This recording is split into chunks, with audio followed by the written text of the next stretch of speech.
Ya reconocido como un líder ambiental, Mijael Kaufman es además nuestro representante en el Acuerdo de Escazú. Mija, ¿cómo andás? ¿Cómo estás? ¿Bien? Gracias por la invitación. Bien, gracias por venir. Contame qué significa ser nuestro representante en el Acuerdo de Escazú. No es solo de Argentina, lo cual no es ni mejor ni peor, sino es parte de lo que implica el rol. Somos 6 personas para toda América Latina y el Caribe. Bien. Siempre digo, y me parece no menor, soy el único joven de los 6, y no por una cuestión de espíritu, sino por una cuestión física de edad. Y eso me parece interesante porque no solemos estar jóvenes en este tipo de roles.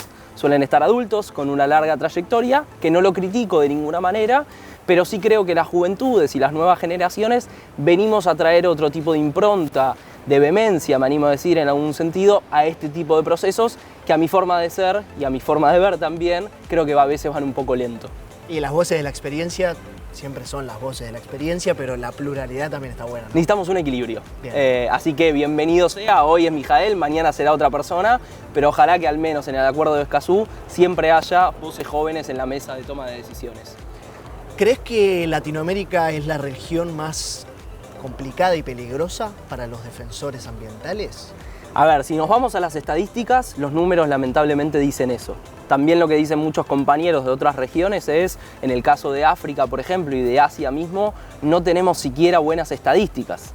Lo mismo sucede en América Latina, que muchas veces muchos asesinatos no son contabilizados porque no cumple como con ciertas características de lo que los distintos informes mundiales requieren para ser ingresados a, lamentablemente, esas estadísticas anuales. Aún así, que América Latina es un peligro para quienes trabajamos en estos temas, es un hecho y a eso no se le puede escapar.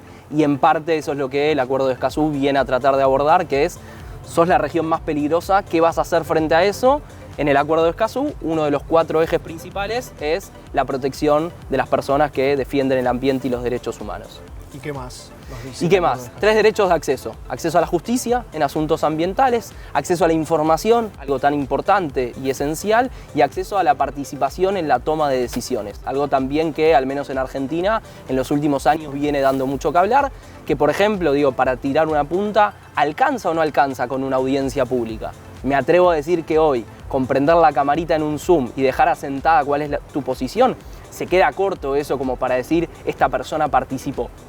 Entonces también el Acuerdo de Escazú viene a plantear nuevos modelos de democracia ambiental y nuevas formas de gobernanza en torno a los conflictos socioambientales.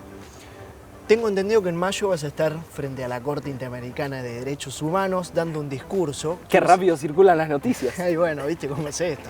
Siglo XXI, mismo nicho, todo. Quiero saber cómo te preparás para un discurso de semejante envergadura. ¿Qué tema?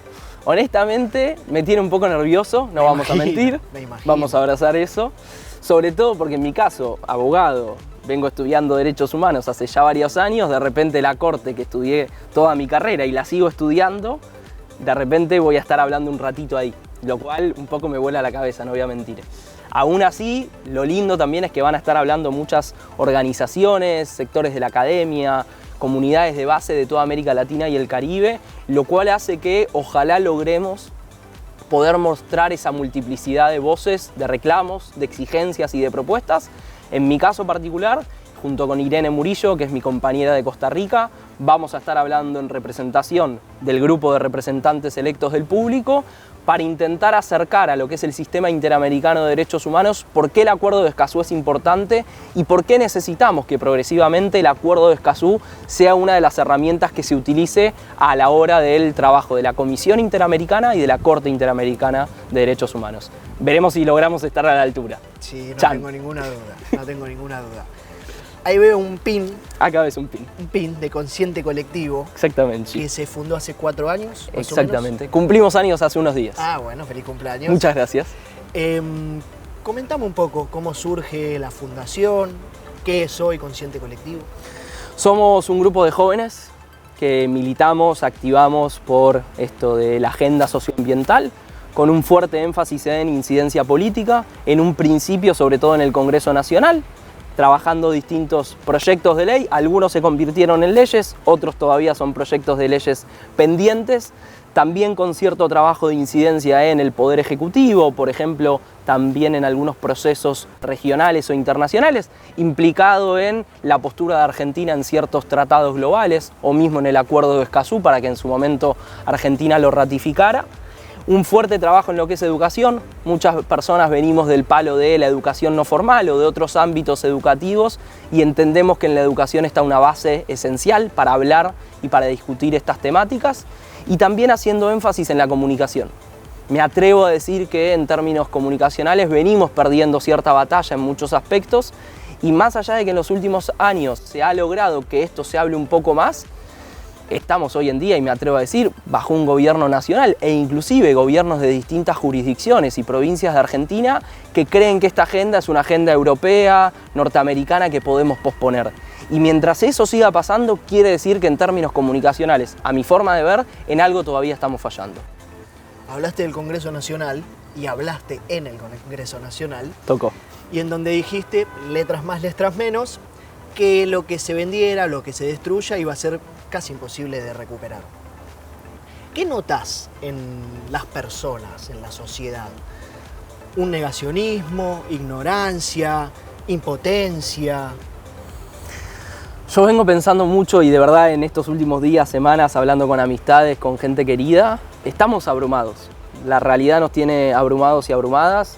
A mi forma de ver vivimos cada vez peor, por lo menos los pibes y las pibas, e inclusive en mi caso, que en términos de la pirámide socioeconómica yo estoy bastante arriba, muy privilegiado, aún así el techo, el sueño de la casa propia, por ejemplo, me es imposible.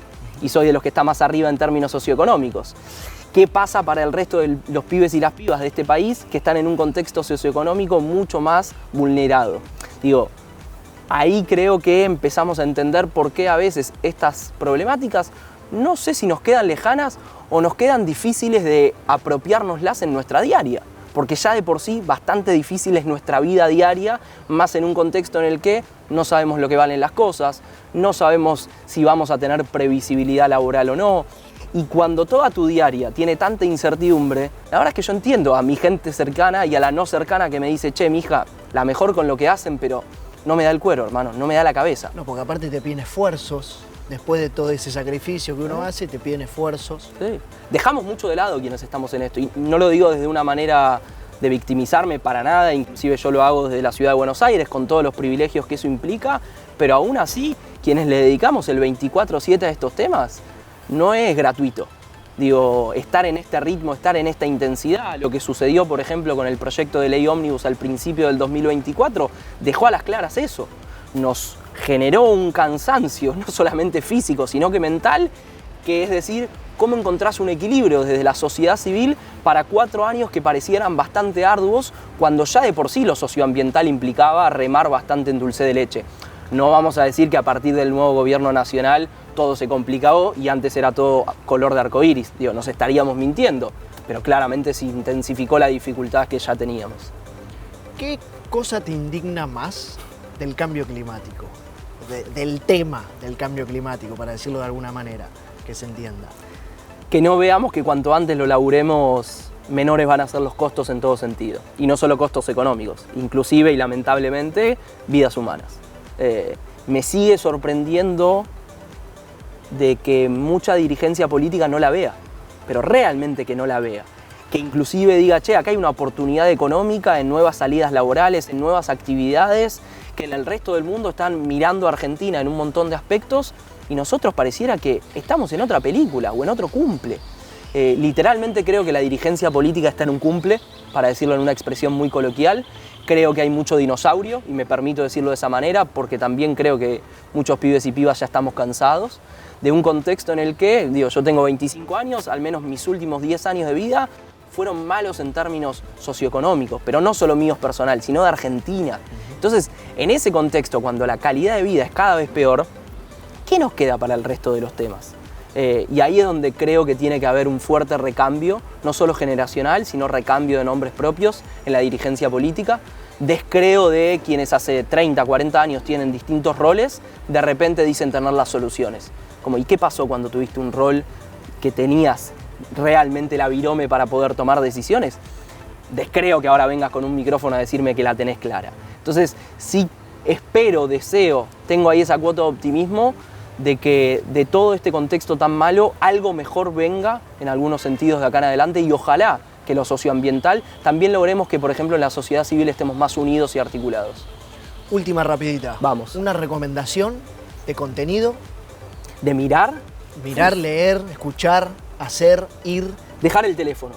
Para mí es lo más sano que hay. Mirá si qué podemos linda. dejar el teléfono un rato y salir a literalmente en naturaleza, y si logramos estar con los pies en el pasto un rato, bienvenido sea. Que sobre todo para quienes vivimos en la ciudad, yo creo que es una odisea. Me encantó. Muchísimas gracias. A vos, gracias. Ya seguimos con más Ambiente y Medio.